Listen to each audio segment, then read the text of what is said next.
Okay, here's an update at year and a half of the aquaponics system in Thailand. The four 1,000 litre IBC containers with solid lift overflows. Everything is push fit except for the exit of the tank. This is play gray, which is have to have a look. Spotted featherback. Play gray is the fish used in the traditional Thai fish cakes. Over here we have play ning, which is tilapia.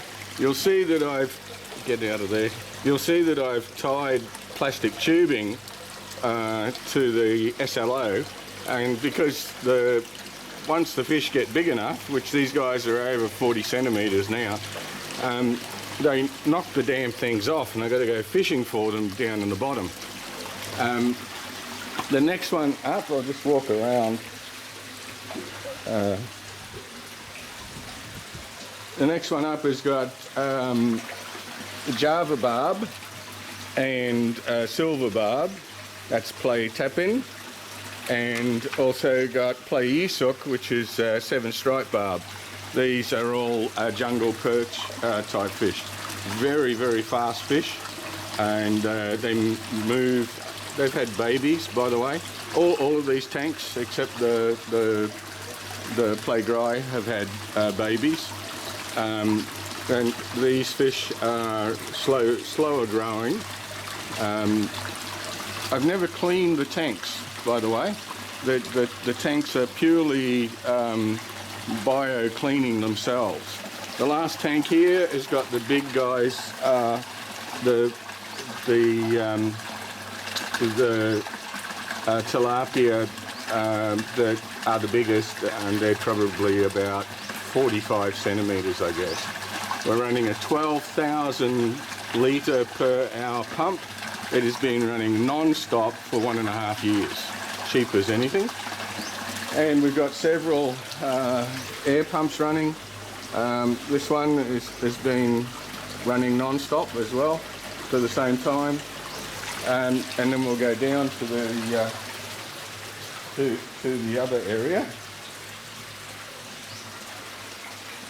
So I split the tank 60-40 to the sub-tanks with the grow beds, and this is full of kale and dill and herbs and bok choy and whatever. I've just cleaned 2 of them because there was just so many things. We're going to have a look at some fish down here later. Really nice Asian greens, and again, I haven't cleaned anything. Everything is exactly as it was 1.5 years ago. We're pumping into this tank with the SLO, solid lift overflows.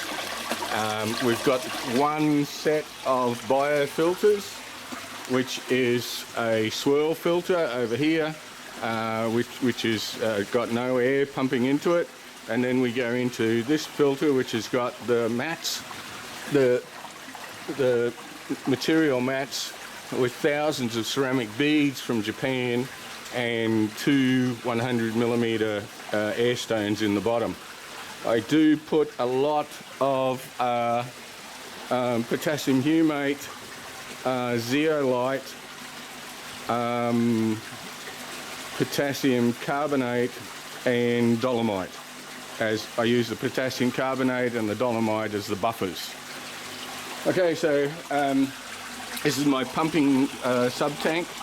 So we pump everything from here. There's fish in here because they've been sucked up and when they were babies, and so they're still here. And there's a few fish that are a bit different, so they're in the last tank. I used 12 to 18mm expanded clay balls, and we'll replant this one once it goes through a bit of a dead cycle. Down here, I don't know if you can see because of but there's some tilapia in here that got sucked up, and so I was picking them up and putting them in the sub tank just to keep them. And a couple of them actually are red. They're all native tilapia, but a couple of them actually change colour for some reason. The native crayfish that I used were Australian Red Claw Crayfish, and they worked exceptionally well. They are very sensitive to the food and not having too much food. Over here,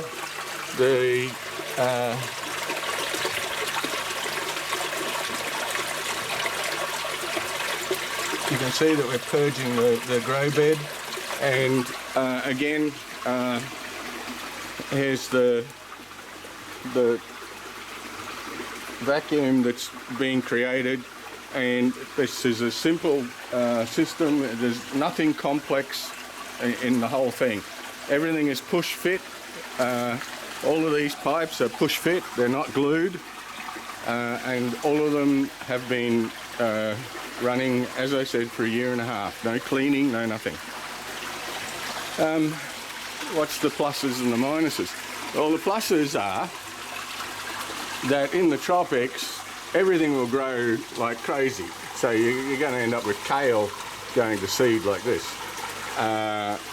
The fish, especially tilapia, will grow like crazy, and everybody that's eaten them has been amazed at the flavour.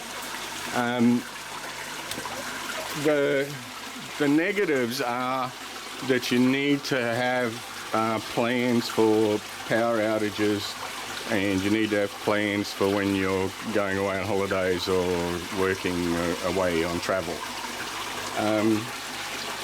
I can't think anything after 6 months. I can't think of anything that's a negative, because except for the bugs. I guess the bugs. You can see I've got green shade cloth here, and in the wet season, which is coming in another month or so from here, I've got to actually screen this all off, because the butterflies and the moths will lay the eggs, and the caterpillars will eat everything in sight in one night. So that's one of the downsides, I guess. And so you've got to come up with a plan. Polycarbonate roof is great, except that the temperature in the afternoon can get up plus 40 degrees centigrade on the roof. So probably a ventilated A-shaped roof would be a smart move. I've got no complaints whatsoever with the IBC tanks. As I said, 60-40, 60 for the sub-tank, 40. I filled the bottom 2/3 with gravel, and then the top third with expanded clay beads. I would highly recommend running one of these systems and putting in the fish that are local for the environment that you live. The barramundi worked exceptionally well. They got to 30 centimetres. They call them sea bass here. It's Lakes Pacifier, I think, or something like that. But the barramundi are very sensitive to pH, and so you would need to be aware of that, because you have to manage that pH in a narrow range.